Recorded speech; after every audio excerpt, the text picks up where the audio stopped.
आगरा में अपने आप को पत्रकार बताने वाले युवक की अब खैर नहीं है। मामला आपको बता दें, ये युवक अपने आप को पत्रकार बताता है और तमाम आगरा के राशन डीलरों की इसने नाक में दम कर रखी है। वहीं राशन डीलरों से रंगदारी मांगता है, ऐसा राशन डीलरों का कहना है, जिसको लेकर के आगरा के तमाम राशन डीलर डीएसओ कार्यालय पहुंचे, जहां उन्होंने इसकी शिकायत जिला पूर्ति अधिकारी से की और उन्होंने साथ में ये भी कहा कि हम अब यहाँ से राशन की डीलिंग नहीं करेंगे, जिसको लेकर के डीएसओ ने एक प्रेस वार्ता की और प्रेस वार्ता का इस बात का खुलासा किया कि इस युवक ने अपने आप को पत्रकार बताया है और सभी राशन डीलरों की नाक में दम कर रखी है, जिसको लेकर के डीएसओ ने इसके खिलाफ आगरा कमिश्नर को शिकायती पत्र भी दिया है। वहीं आगरा के जिलाधिकारी को भी शिकायती पत्र दिया है और इसके खिलाफ कार्रवाई करने की बात कही है। अब देखने वाली बात होगी आगरा पुलिस कब तक इस कथाकथित पत्रकार पर कार्रवाई करती है और राशन डीलरों को न्याय मिल पाता है।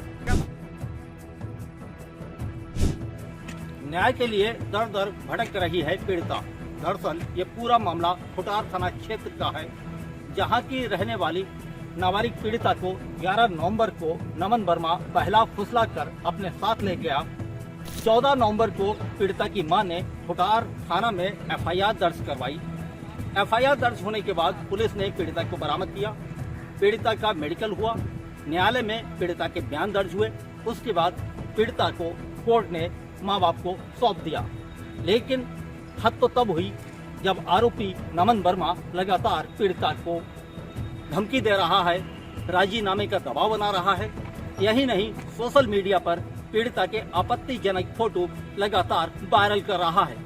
यहाँ तक तो सही है, लेकिन जब नमन वर्मा तमंचे के साथ अपना फोटो वायरल कर रहा है, नमन वर्मा यह दिखाने का प्रयास कर रहा है कि वह दबंग है और पुलिस उसका कुछ नहीं बिगाड़ सकती। ऐसे में पीड़िता अपनी मां के साथ आज पुलिस अधीक्षक कार्यालय पहुंची। पीड़िता ने अपनी आपबीती पुलिस अधीक्षक राजेश एस को सुनाई।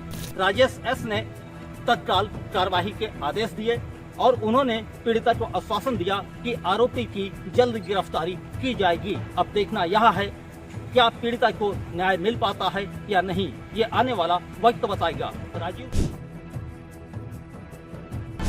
मिल्कीपुर उपचुनाव की तारीख जैसे जैसे नजदीक आ रही है, वैसे वैसे जनसभाओं का दौर शुरू हो चुका है।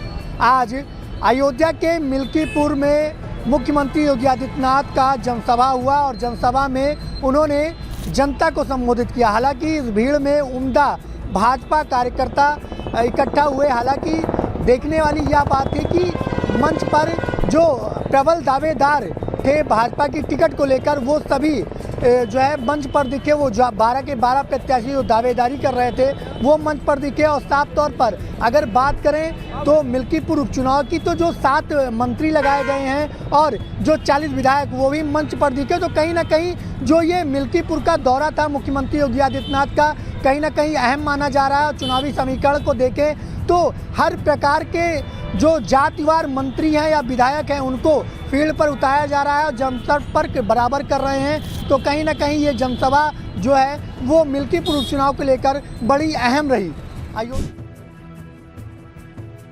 बात करें, पूरा मामला बछरावा थाना क्षेत्र के अंतर्गत आता है, सहुआ गांव है। और अगर बात करें तो बीती रात गुरुवार को रात 10 बजे एक व्यक्ति अपने घर से लापता होता है और उसके घर वाले जब उसको ढूंढते ढूंढते उसकी अपनी दुकान की छत पर जाते हैं तो देखा जाता है बुरी तरीके से कुछ अज्ञात बदमाशों ने उस पर जो है उस पर हमला किया था और जिसमें उसकी मृत्यु हो गई। इसको अब हत्या का रूप दिया जा रहा है और इस तरीके से जिस हत्या निर्मम हत्या की गई, इसमें यह कहीं ना कहीं गांव में जो है एक भय का माहौल बना हुआ है। और आने वाले समय में खैर पुलिस प्रशासन वहां पे मौके पहुंचा, थाना बछरावा एडिशनल एसपी खुद पहुंचे और आज उसी में कप्तान जो है रायबली एसपी जो है डॉक्टर यशवीर सिंह पूरी फोर्स के साथ, क्षेत्राधिकारी जो है वहां पे यशवीर सिंह पाल वो भी पहुंचे और उन्हीं की देखरेख में पूरी टीम पुलिस फोर्स जो रायबली जिले की वहां पे पहुंची। और कप्तान डॉक्टर यशवीर सिंह ने खुद बताया मीडिया से कि जल्दी ही इस घटना का अनावरण करेंगे और इसके पीछे जितने भी लोग हैं, जो भी दोषी हैं, उनको जेल का रास्ता दिखाया जाएगा।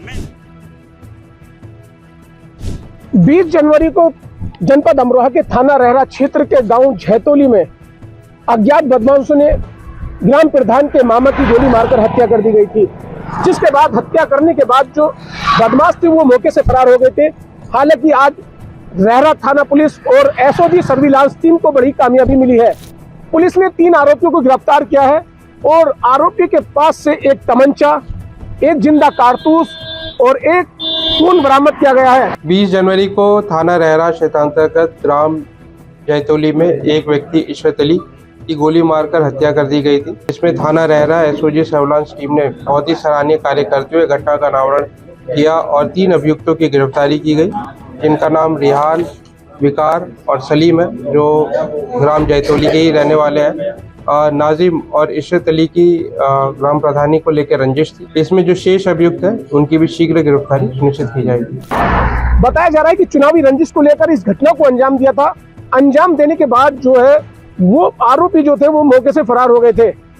पुलिस ने आज तीनों आरोपियों को गिरफ्तार कर जेल भेज दिया गया है। जो मुख्य आरोपी था वो फरार है। लगातार पुलिस जो फरार आरोपी है उसकी तलाश में जुटी है। संभल के दहेली गांव में आज प्राचीन महर्षि दधीची तीर्थ स्थल का डीएम, एसडीएम, एसपी और अन्य आला अधिकारियों ने मुआयना किया। स्थानीय लोगों की माने तो यह प्राचीन स्थल सदियों पुराना है, जहां पर महर्षि दधीची ने समाधि लेकर अपनी अस्थियों को देवताओं को दिया था, जिससे कि वह असुरों पर विजय प्राप्त कर सके। अलीपुर बुजुर्ग में अमरपति खेड़ा नामक एक स्थान है, जो एएसआई प्रोटेक्टेड मॉन्यूमेंट में 1920 से 1920 से शामिल रहा है।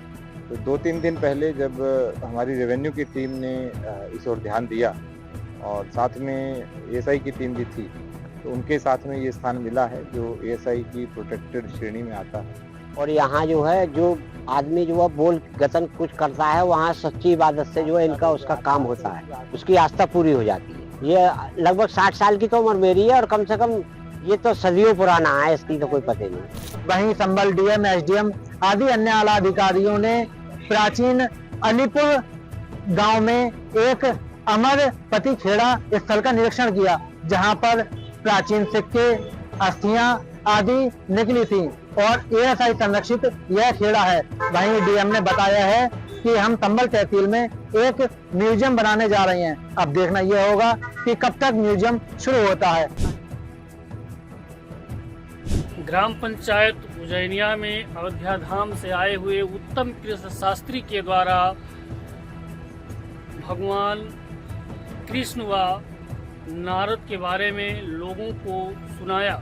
बात करेंगे जहां उनके द्वारा उत्तम कृष्ण शास्त्री ने गौकर्ण राजा परीक्षित को किस प्रकार का कलयुग के द्वारा श्राप मिला या फिर उनके द्वारा किस प्रकार संतों को अपमानित किया गया, नारद मोह अन्य प्रसंगों को लेकर के उनके द्वारा लोगों के सामने रखा गया, जहां लोग भाव विभोर होकर के उत्तम कृष्ण शास्त्री के प्रवचनों को सुना और मंत्र मुग्ध हुए। हम बात करेंगे उनसे, उन्होंने बताया कि जिस तरीके से राजा परीक्षित को कलयुग का श्राप लगा, कलयुग के श्राप के कारण राजा परीक्षित ने संतों का अपमान किया।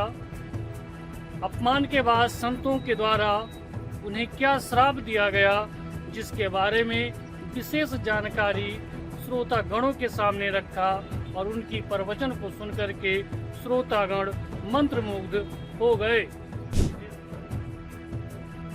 9 बजे 9 रिपोर्टर में आज के लिए बस इतना ही। कल फिर होगी मुलाकात 9 बजे 9 बड़ी खबरों के साथ। तब तक के लिए हमें दीजिए इजाजत। नमस्कार।